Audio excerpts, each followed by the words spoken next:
Bismillahirrahmanirrahim. Assalamualaikum warahmatullahi wabarakatuh. Alhamdulillahilladzi baraka lana bima'iyatihi wa syarrafana birahmatihi wa fadlihi wa waffaqana lima kumna bima yuhibbuhu wa yardah. Allahumma salli wa sallim wa barik ala rasulihil hadi ila siratihil hamid Muhammadin wa ala alihi wa ashabihi alladhina arsyadahumullahu bidinihir rasyid. Wah sekalian rahimakumullah, kita tentu wajib bersyukur kepada Allah Subhanahu wa ta'ala bahwa di antara banyak sekali kenikmatan yang diberikan kepada kita, salah satunya adalah nikmat ma'iyah. Nikmat ma'iyah adalah nikmat di mana Allah Subhanahu wa ta'ala membersamai hidup kita. Ma'iyah maknanya adalah kebersamaan. Bagaimana Allah Subhanahu wa ta'ala senantiasa membersamai hambanya.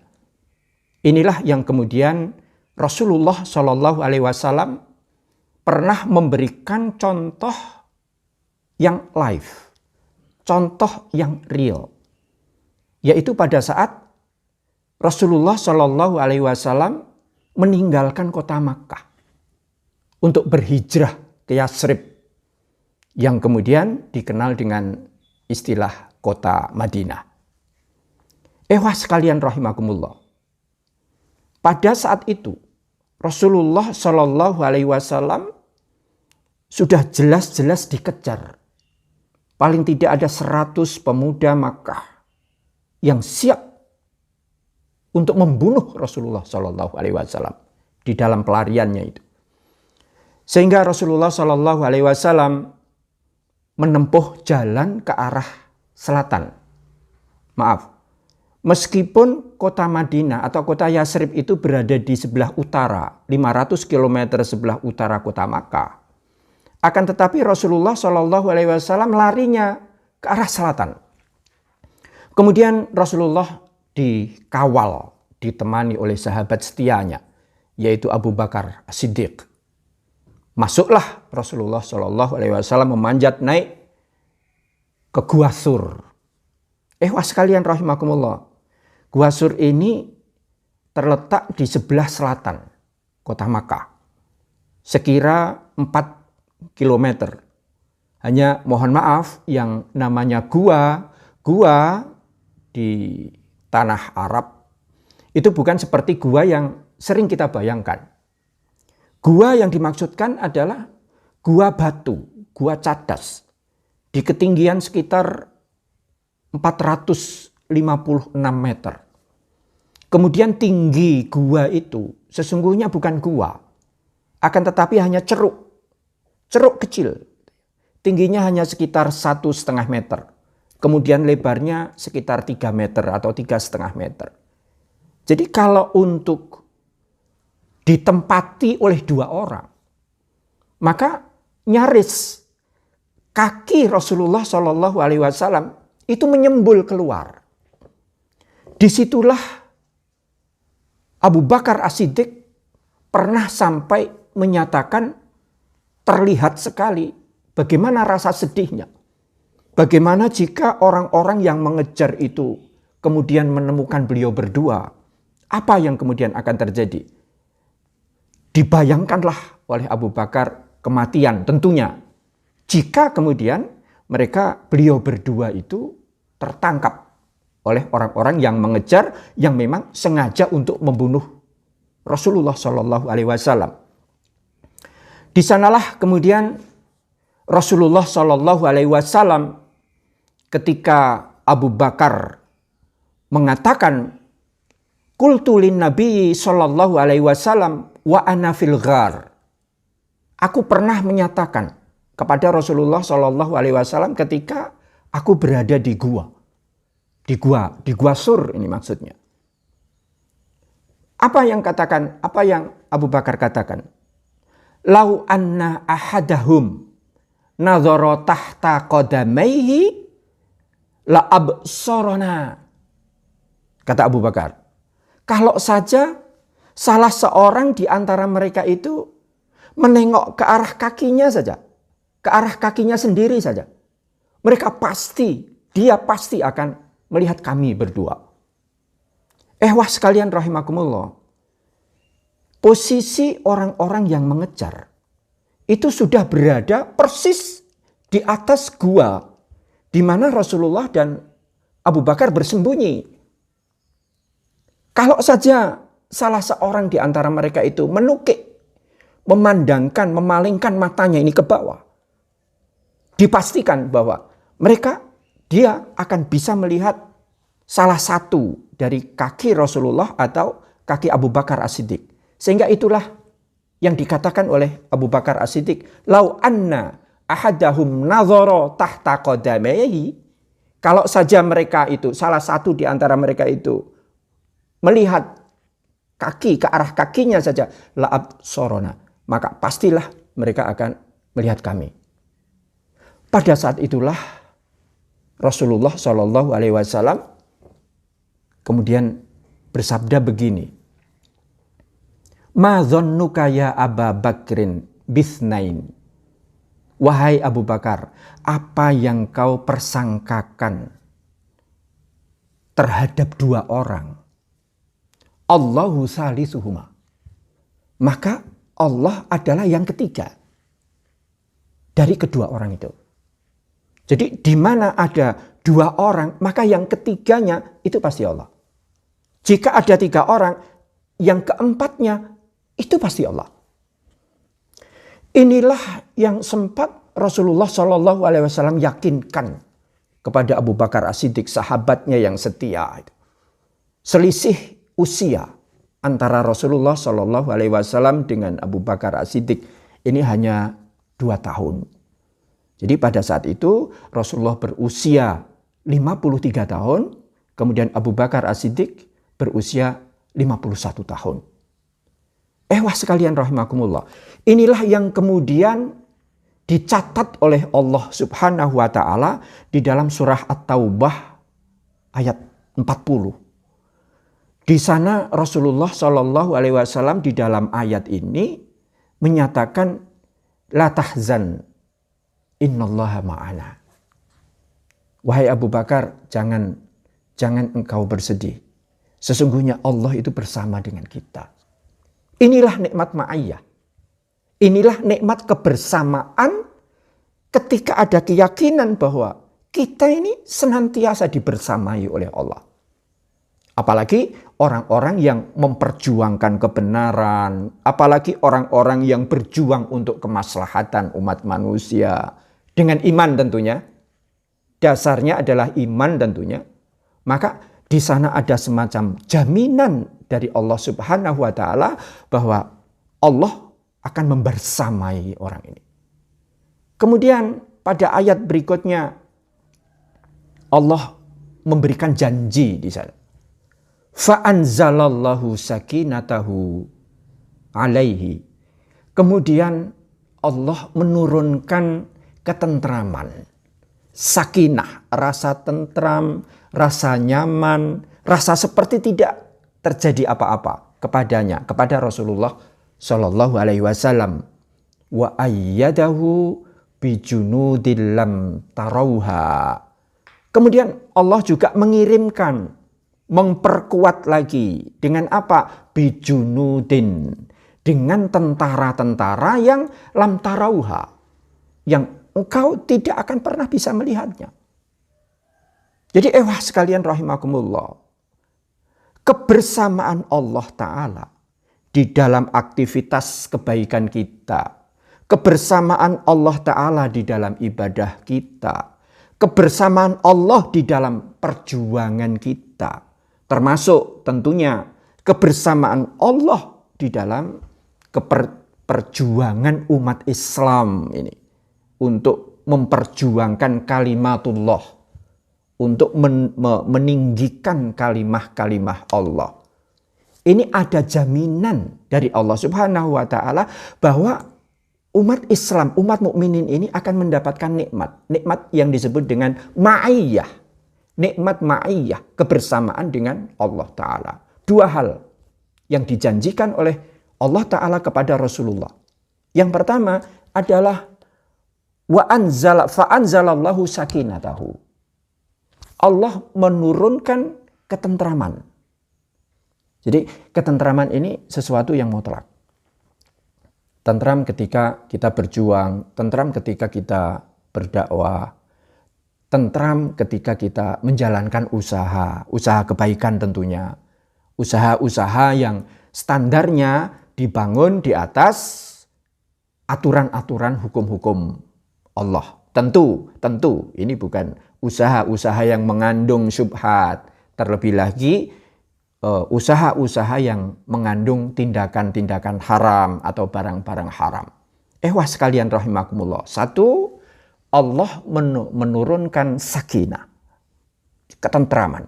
Yang kedua, wa ayyadahu bijunudil lam tarauha. Kemudian Allah akan menurunkan malaikat. Untuk apa? Untuk ikut membantu perjuangan Rasulullah Shallallahu Alaihi Wasallam.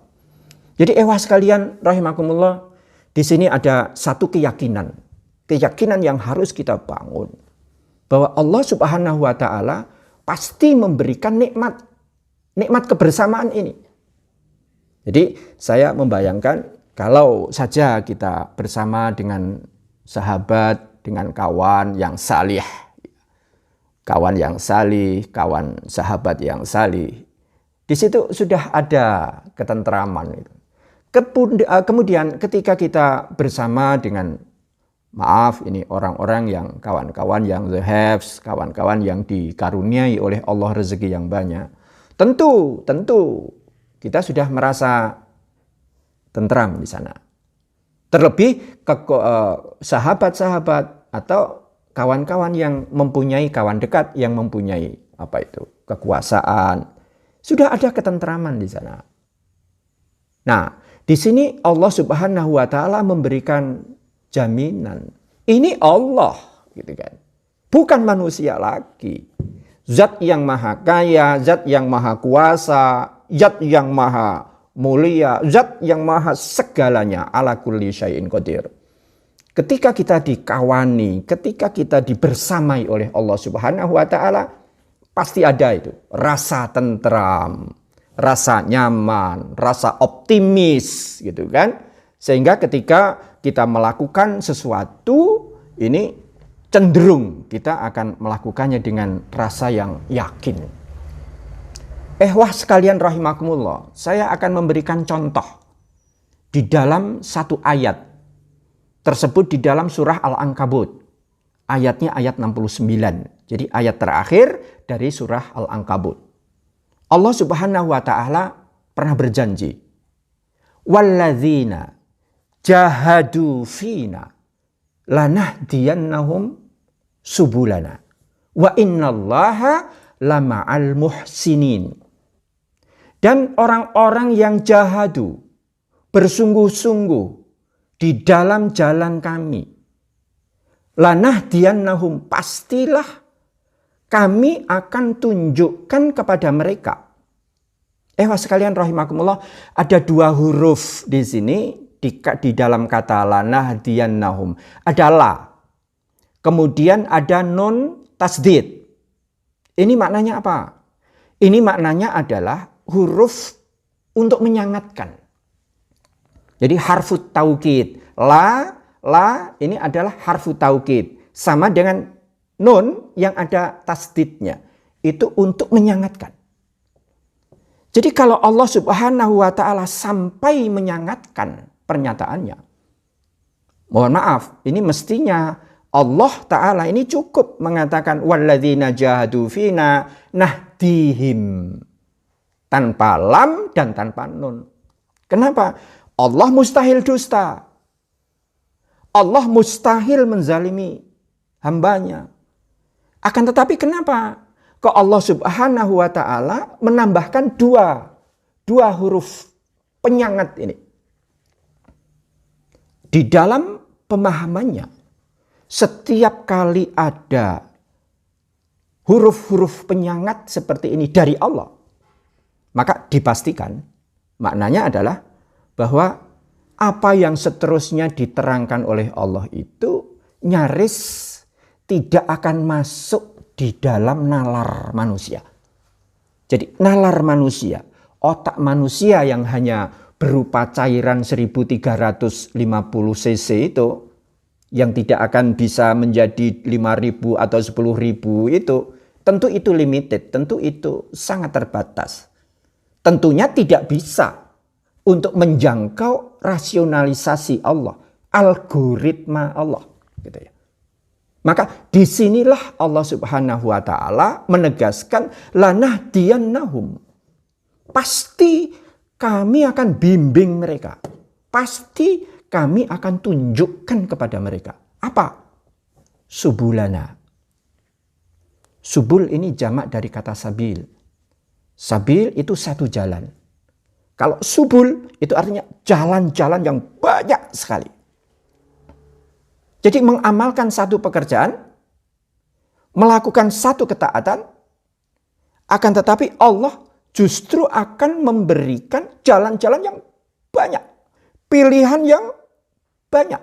Dan itu pilihan-pilihan Allah di luar apa yang dibayangkan oleh manusia. Lanahdiyannahum subulana wa innallaha lama'al muhsinin. Dan sungguh bahwa Allah pasti sungguh-sungguh, ada lam lagi di sini, lama'a.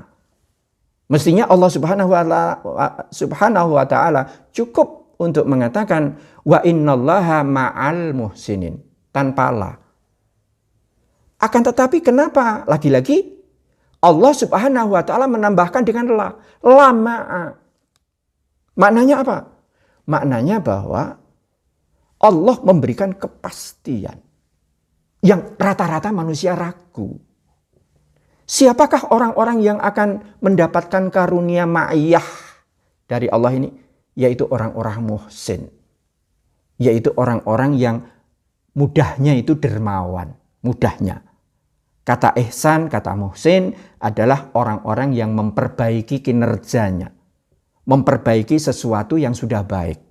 Diperbaiki lagi. Sudah baik, diperbaiki lagi. Maaf, di dalam kata yang kadang kita sampaikan, adik-adik milenial ini akan lebih memahami. Even the best can be improved. Segala sesuatu yang sudah baik pun itu masih bisa diperbaiki lagi. Seperti perkembangan HP misalnya. HP zaman dulu dengan HP sekarang ini jauh. Jadi ada perkembangan, perbaikan.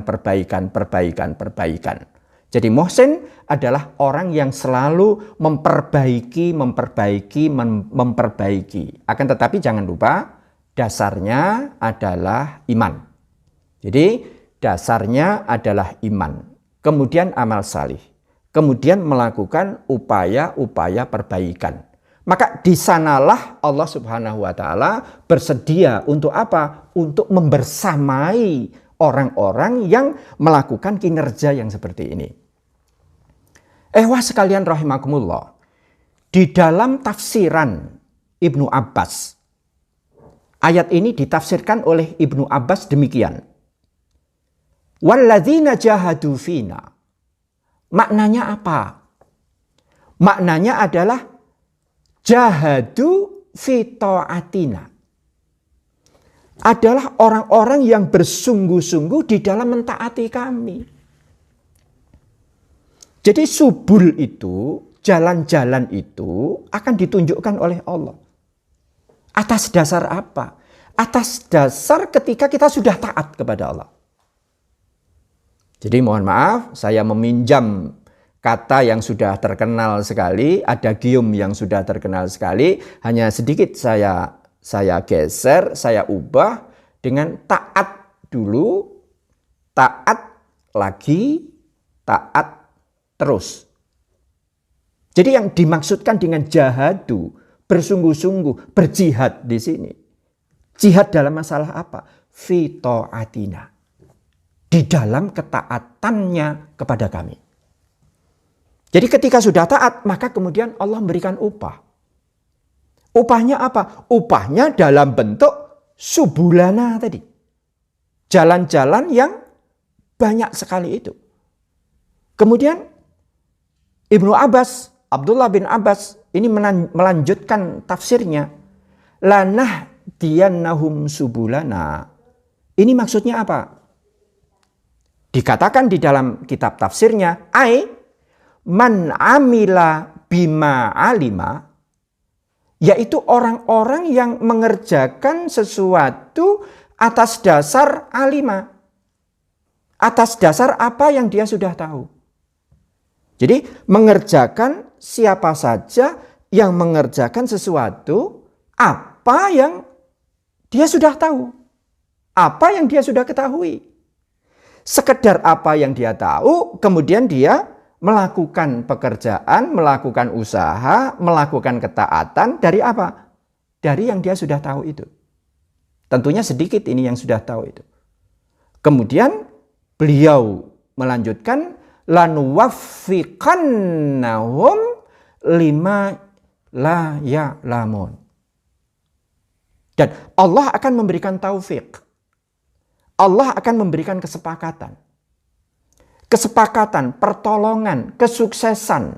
Lanuwaffiqannahum, ini maknanya pasti kami berikan kesuksesan mereka itu. Pasti kami berikan kesepakatan kepada mereka itu. Atas dasar apa? Lima la ya'lamun. Dari apa yang mereka tidak ketahui. Jadi sekalian rahimakumullah. Ada satu contoh, saya punya sahabat, adik-adik masih muda, pasangan suami istri, ini luar biasa sekali. Beliau jualan madu, awalnya jualan madu, kemudian dia menambahkan apa dengan jual beli mobil second gitu ya. Satu ketika adik-adik ini jujur kepada saya mengatakan bahwa Ustadz, alhamdulillah ini saya ada usaha baru gitu. Apa Dek? Gitu. Saya jual beli mobil. Nah, saya bilang, wah hebat ya, barakallah gitu ya. Mudah-mudahan Allah memberkahi gitu. Kemudian rupanya dijawab bahwa tidak sepeser pun, tidak serupiah pun dari hasil usaha mobilnya itu yang dia ambil keuntungannya. Lalu saya tanya, keuntungannya ditaruh di mana, Dek? Pokoknya setiap kali keuntungan dari mobil ini, jual beli mobil ini, mobil second ini, saya berikan kepada masjid. Subhanallah, subhanallah betul. Dalam waktu 2 tahun, luar biasa. Sudah bisa mendaftar haji furoda untuk berdua.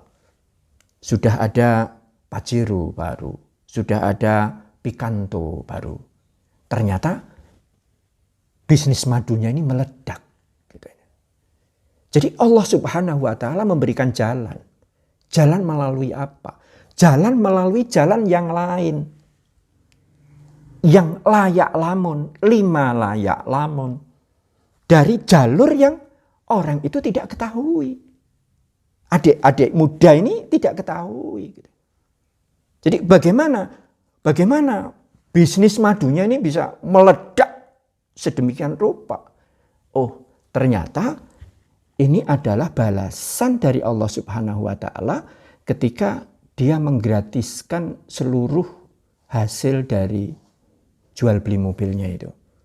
Jadi inilah bayangan saya, bayangan pendek, cetek ya, bayangan dangkal saya. Tapi mudah-mudahan ini tafsiran ini benar gitu ya. Apa yang saya bayangkan dari pemahaman saya ini mudah-mudahan ini benar. Jadi ketika Allah mengatakan lanahdiyannahum subulana, maknanya apa? Maknanya adalah aiman amila bima alima, yaitu orang-orang yang mengerjakan sesuatu atas dasar apa yang dia sudah tahu, kemudian akan dibalas oleh Allah. Lanuwaffiqannahum lima la ya'lamun. Pasti akan kami sukseskan dia dari jalan apa? Dari jalan yang orang itu tidak sadar. Sebab ini algoritma Allah Subhanahu wa ta'ala.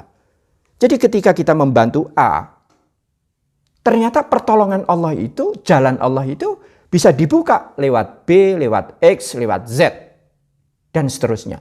Inilah algoritma Allah, inilah hukum Allah, inilah makna dari kebersamaan Allah Subhanahu wa taala.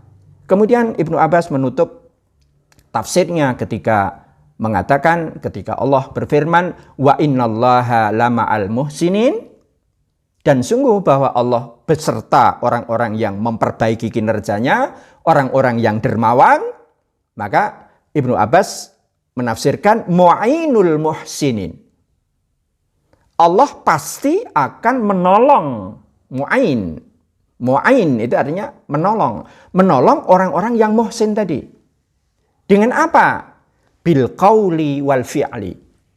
Dengan ucapan dan dengan perbuatan. Ucapannya diterima orang. Ucapannya diapresiasi orang. Orang kemudian menerima ucapan orang itu dengan lega, dengan ikhlas. Begitu juga ketika menerima servisnya, pekerjaan-pekerjaannya. Dengan apa Allah memberikan bitaufiq wal asomah. Dengan kesuksesan, dengan keberhasilan wal asomah. Dan penjagaan. Jadi orang-orang yang muhsin ini akan selalu dijaga oleh Allah Ta'ala, akan disukseskan hidupnya oleh Allah Subhanahu wa Ta'ala. Mudah-mudahan fid dini wad dunya wal akhirah. Bukan hanya di akhirat besok, akan tetapi sejak di dunia ini Allah sudah berikan. Ibu dan bapak sekalian, ehwah sekalian, saya mengenal sekali dengan ibu-ibu sudah agak sepuh, namanya Bu Rahmat. Beliau ini marbot masjid. Luar biasa keikhlasannya. Sebagai marbot yang baik, menyediakan sesuatu yang harus beliau sediakan, mencuci kloset, kemudian membersihkan karpet dan lain sebagainya. Tahun 2019 bersama-sama saya termasuk mengantarkan beliau untuk ke Tanah Suci, umroh di akhir Ramadan 16 hari. Ternyata biayanya dari mana? Ternyata biayanya dari seseorang, orang yang dermawan, untuk menggratiskan satu tiket umroh ke Tanah Suci. Ini benar-benar kami alami, dan Bu Rahmat ini satu kamar dengan istri adik-adik yang tadi saya sebut. Contoh yang saya sebut, yang punya bisnis madu, kemudian punya bisnis sampingan, yaitu jual beli mobil itu, yang hasilnya seluruhnya dibayarkan untuk ikut membantu masjid-masjid yang ada di sekelilingnya. Jadi jamaah ikhwah sekalian rahimakumullah, inilah makna ma'ayyah. Bagaimana Allah Subhanahu wa taala senantiasa membersamai. Siapa? Contohnya adalah Rasulullah Shallallahu alaihi wasallam sendiri. Ketika di dalam gua dibersamai oleh Allah Ta'ala.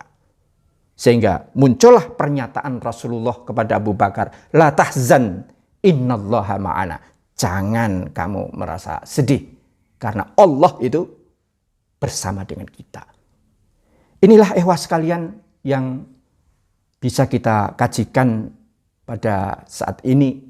Kemudian Allah saya tutup dengan firman Allah Ta'ala, janji Allah Subhanahu wa Ta'ala tersebut di dalam surah Ali Imran ayat 132. Di sana Allah memberikan janji, wa atiullaha war rasula la'allakum turhamun. Dan kalian taatlah Allah, taatlah kepada Rasulullah, la'allakum turhamun. Mudah-mudahan dengan demikian maka kalian akan mendapatkan rahmat. Dengan demikian kalian akan mendapatkan kasih sayang. Dengan demikian kalian akan dilimpahi oleh rahmat Allah Subhanahu wa Ta'ala. Jadi kata kuncinya adalah taat. Ketika kita taat dulu, taat lagi, taat terus, maka Allah bersedia untuk apa? Untuk membersamai kita. Nanti di dalam kajian lanjutannya insya Allah ada 4 hal yang lain. Syarat-syarat bagaimana Allah Subhanahu wa taala akan berkenan. Menjadi apa? Menjadi teman, ya, membersamai hambanya yang 5 orang itu. Kali ini kita sampaikan Allah Ta'ala berjanji, innallaha lama'al muhsinin. Sungguh bahwa Allah akan beserta membersamai orang-orang yang dermawan, orang-orang yang selalu memperbaiki kinerjanya yang baik. Mudah-mudahan ikhwas sekalian, kita termasuk digolongkan di dalam hamba-hamba Allah yang selalu mendapatkan nikmat ma'iyatullah. Nikmat yang Allah akan senantiasa bersama-sama dengan kita. Mudah-mudahan dengan demikian kita akan senantiasa optimis ke depan, optimis hari ini, optimis tentang apa yang akan terjadi pada kita besok.